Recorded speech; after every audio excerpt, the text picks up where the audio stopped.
Well, hello there. My name is George Burrows, and I will be your host today. I am currently a student at the University of the Bahamas, and this presentation is being done for my Econ 211 class, Section 1. The topic today is COVID's impact on the Bahamian economy.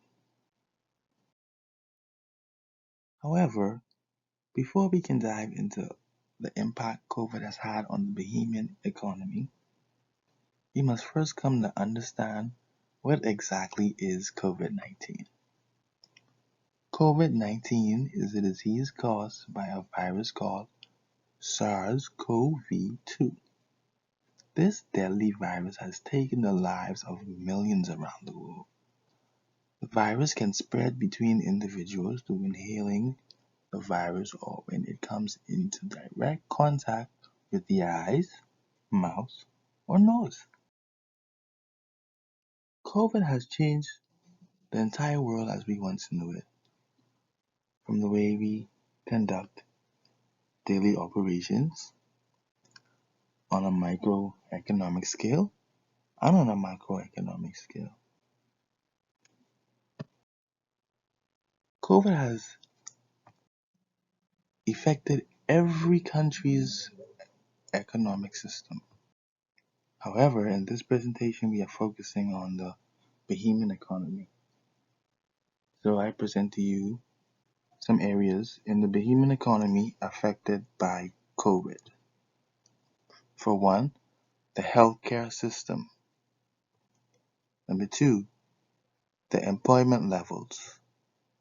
Number three, the economic activity. Number four, the government.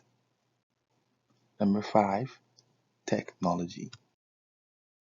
First, we will look at the healthcare system. COVID resulted in the strain on the healthcare system. The healthcare system struggled to combat the virus. Not only did the healthcare system in the Bahamas struggle to combat the virus, but also the healthcare system globally. Next, hospitals was to capacity. There were literally patients set up in beds outside of the hospital. There was so much COVID patients at one point, the hospital could not fit everyone inside the building. They had to set up beds outside for COVID patients in the parking lot. Next, hospitals were understaffed and had inadequate facilities. Keep in mind, before the pandemic, the Bahamas hospitals were always understaffed and had inadequate facilities in the public sector, I should say. In the Bahamas, the demand for healthcare was always greater than those who could supply it. The main hospital in the Bahamas is Princess Margaret Hospital, which is the public sector, and the other hospital was Doctor's Hospital. Many non-COVID patients became at risk, and many more were not getting the medical attention that was needed as a result of the understaffed and inadequate facilities. Doctors and nurses were already underpaid prior to COVID. So given the demand of the hospital during COVID, they were overworked and their resources were highly exhausted. Next, we look at employment levels. Before COVID, the unemployment rate was 10.11 in 2019. The previous year, it was only 10%, which means there was a 0.11 increase that year. After COVID came, the unemployment rates increased.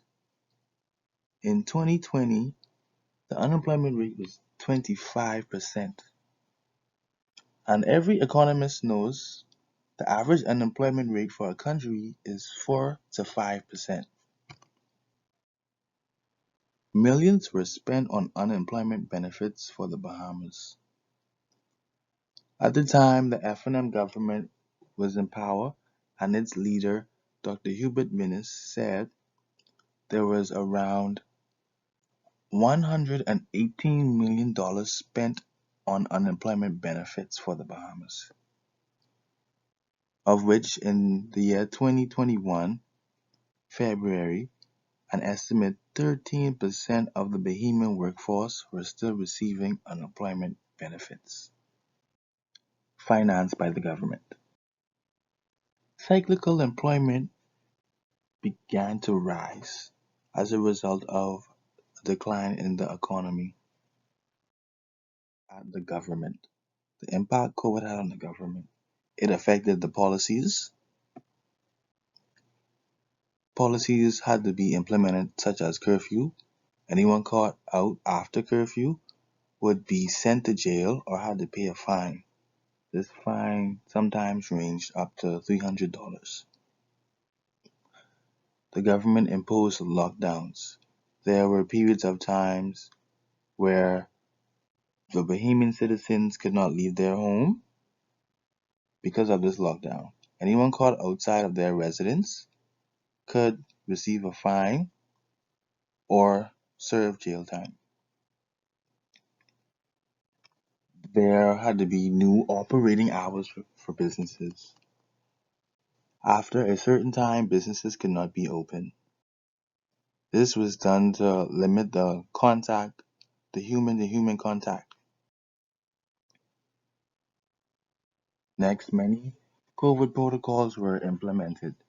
Protocols such as mask wearing, sanitizers at the doors of businesses, and 6 feet social distances, and the vaccine. However, the vaccine only came around recently. Next, we look at travel restrictions. At many times, travel in and out of the country was not available. No one could enter or leave the country. And this was a big deal for the Bahamas because our number one industry is tourism. The government faced many challenges. Challenges such as COVID and preventing its spread. The virus was new to the world and to the Bahamas. We were among the last in the world to get the virus. Managing the death toll. COVID-19 brought many unexpected deaths to the country. And another challenge is keeping Bahamians safe. How could the government prevent panic? They had to inform the Bahamians and other residents of the Bahamas in order to keep them safe. Whilst managing a failing economy